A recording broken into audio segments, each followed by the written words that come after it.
নমস্কার, তপস্বী রান্নাঘরে সকলকে স্বাগত। শুরু করছি নতুন একটা দিনে নতুন একটা ভিডিও। আজ আমি করব পাউরুটি দিয়ে ডিম দিয়ে ডিম টোস্ট। তার জন্য দেখুন আমি একটা পেঁয়াজ নিয়ে নিয়েছি। আমি পেঁয়াজটা এবার কেটে নিচ্ছি। পেঁয়াজটা আমি এভাবে করে ঝুরি ঝুরি করে কেটে নেব। এভাবে ডিম টোস্ট করলে খেতে কিন্তু দারুণ লাগে। সন্ধ্যাবেলার টিফিনে বলুন, সকালের টিফিনে বলুন, বাচ্চাদের টিফিনেও এভাবে ডিম টোস্ট করে দিলে খেতে বেশ ভালোই লাগে। সময়ও লাগে কম, চটজলদি হয়ে যায়। অন্য কিছুর থেকে হয়তো কোনো সময় ব্যস্ততার কারণে অন্য টিফিন করা হচ্ছে না, এভাবে একটু টিফিন করলে ভালো লাগে খেতে অল্প সময়ে। এই দেখুন পেঁয়াজগুলোটাকে আমি এরকম করে কেটে নিয়েছি। পেঁয়াজ দেখুন আমি এরকম করে কেটে নিয়েছি। একটা মাঝারি সাইজের পেঁয়াজ নিয়েছি আমি। এবার নিয়ে নিয়েছি আমি 6টা লঙ্কা। লঙ্কাগুলো ঝাল না, তার জন্যই আমি 6টা লঙ্কা নিয়েছি। আমি লঙ্কাগুলো এবার কুচিয়ে নেব। ঝালটা আপনাদের পছন্দ মতন ব্যবহার করবেন। লঙ্কাগুলো বেশি ঝাল না, তার জন্য আমি একটু ঝাল ঝাল যেন হয় সেই কারণেই কিন্তু আমি 6টা লঙ্কা দিয়েছি। আর এই ডিম টোস্টে একটু ঝাল ঝাল খেতে ভালো লাগে। এবার বাচ্চারা খেলে তো ঝাল বেশি দেওয়া যাবে না, বা ঝাল ছাড়াই করতে হবে। ঠিক এরকম করে লঙ্কাগুলো আমি কুচিয়ে নেব। এবার আমি নিয়ে নিয়েছি কিছুটা ধনেপাতা। ধনেপাতাটা অপশনাল, ধনেপাতাটা আপনাদের ইচ্ছা হলে ব্যবহার করবেন, না হলে না করবেন। আমরা ধনেপাতাটা ভালোবাসি, তাই আমি কিন্তু ধনেপাতাটা দিচ্ছি। এবার ধনেপাতাটাও আমি একটু কুচিয়ে নিচ্ছি। দেখুন আমি পেঁয়াজ, লঙ্কা আর ধনেপাতা সব কেটে নিয়েছি। চলুন এবার ডিম অমলেট করতে যাচ্ছি।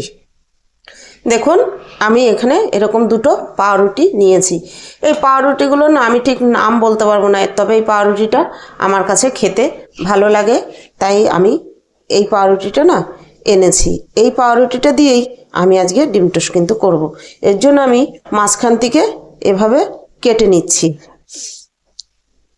কেটে 2 ভাগ করে নেব।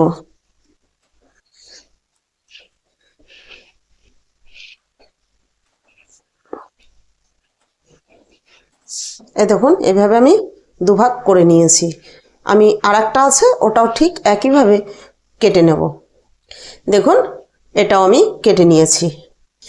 বাটি নিয়ে নিয়েছি। এবার একটা ডিম এখানে ভেঙে নিচ্ছি।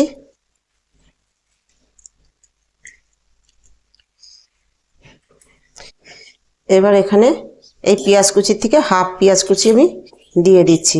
আমি পেঁয়াজ কুচিটা একটু বেশিই দিচ্ছি, বেশি দিলে না খেতে ভালো লাগে। এবার দিয়ে দিচ্ছি এখান থেকে হাফ ধনেপাতা, দিয়ে দেবো হাফ লঙ্কা, দিচ্ছি পরিমাণ মতো নুন। এবার দিয়ে আমি এটা ভালো করে ফেটিয়ে নেব, সব কিছুর সঙ্গে ভালো করে মিশিয়ে নেব।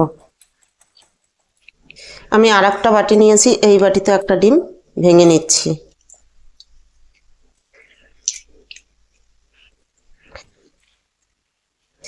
এটার মধ্যে দিয়ে দিচ্ছি সামান্য একটু নুন। এটার মধ্যে কিন্তু কিছু দিচ্ছি না, পেঁয়াজ কুচি, লঙ্কা কুচি। এটা এইভাবে আমি একটু মিশিয়ে নিচ্ছি নুনের সঙ্গে ভালো করে। আমি একটা চাটু বসিয়ে দিয়েছি। আমি চাটুতে করছি, আপনারা ফ্রাই প্যানেও করতে পারেন, তবে ফ্রাই প্যানের থেকে চাটুতে না ভালো হয়। এবার আমি দিয়ে দিচ্ছি তেল। দেখুন 1 টেবিল চামচ মতো তেল আমি দিয়ে এবার 4-5টা আমি ব্রাশ করে নিচ্ছি।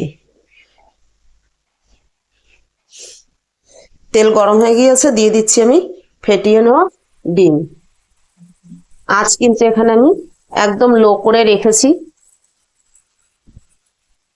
এবার এই তাওয়াটা দিয়ে আমি এরকম করে ছড়িয়ে দেব।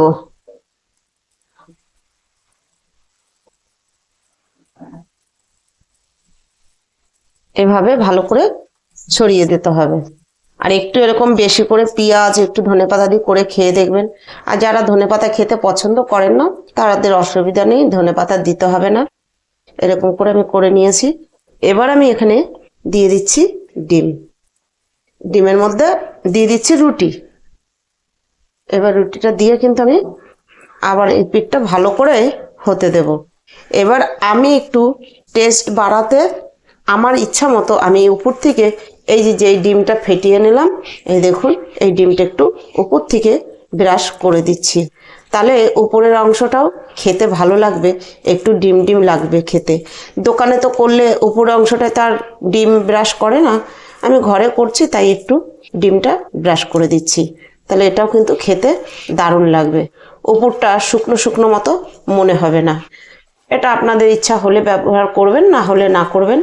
আমি একটু করে নিচ্ছি। এবার আমি এখান থেকে এভাবে কেটে নেব, তাহলে উল্টাতে সুবিধা হবে মাঝখান থেকে। দেখুন এবার আমি উল্টে দিচ্ছি, উল্টে দিয়ে উপর পেটটাও একইভাবে আমি ভেজে নেব, তাহলে উপরে যে ডিমটা দিয়েছি ওর কাঁচাও থাকবে না, আবার কাঁচা গন্ধটাও থাকবে না। এভাবে আমি কিন্তু একটু ভেজে নিচ্ছি। দেখুন এভাবে আমি সাইডগুলোও কিন্তু একটু ভেজে নিচ্ছি। যখন আমি ডিমটা ব্রাশ করেছি তখন কিন্তু এই সাইডগুলো তো কাঁচা ডিমটা লেগেছে, এই জন্য আমি এই সাইডগুলো এইভাবে দুটোকে একসঙ্গে করে দিয়ে দাঁড় করিয়ে ভেজে নিচ্ছি। একটা আমার পাউরুটি দিয়ে ডিম টোস্ট কমপ্লিট। এবার আমি এটা কিন্তু নামিয়ে নেব। দেখুন এবার এটা আমি নামিয়ে নিচ্ছি। এই একইভাবে আমি কিন্তু বাকিটাও ভেজে নেব। পরেরটাও আমার হয়ে গেছে, দেখুন আমি নামিয়ে নিচ্ছি। কি সুন্দর হয়েছে ডিম টোস্ট গুলো। এভাবে করলে একদম পাউরুটিটা না ভিতরে একদম শক্ত হয় না, সফট হয়, ভীষণ সফট হয়। যাদের দাঁত নেই তারাও এটা খেতে পারবে, একবার এভাবে করে দেখবেন। এবার এই পাউরুটিটা আমি আপনাদের একটু কেটে দেখাচ্ছি যে ভিতর পর্যন্ত কি সুন্দর সফট হয়েছে। দেখুন এত সুন্দর সফট হয়েছে না, এই দেখুন কি সুন্দর কেটে যাচ্ছে, আর এটা খেতেও কিন্তু দারুণ লাগে। তাহলে আমার এই ভিডিওটা যদি আপনাদের ভালো লাগে, লাইক কমেন্ট সাবস্ক্রাইব করবেন, সাবস্ক্রাইব করে পাশে থাকা বেল আইকনটি প্রেস করে নোটিফিকেশনটি অন রাখবেন। আর দেখুন কি সুন্দর হয়েছে, এই দেখুন কি নরম হয়েছে। এই উপরে যে ডিম ব্রাশটা করেছি এই কারণে কিন্তু এই পাউরুটিটা এত নরম হয়েছে, দেখেছেন কি সুন্দর নরম হয়েছে। এটা কিন্তু ওই দোকানে যেরকম কিনতে পাওয়া যায় রুটিটা বেশ শক্ত শক্ত হয়, এটা কিন্তু শক্ত নেই, খুব সুন্দর নরম হয়েছে। আজ ভিডিওটা এখানেই শেষ করছি, ফিরে আসবো নতুন একটা দিনে নতুন একটা ভিডিও নিয়ে।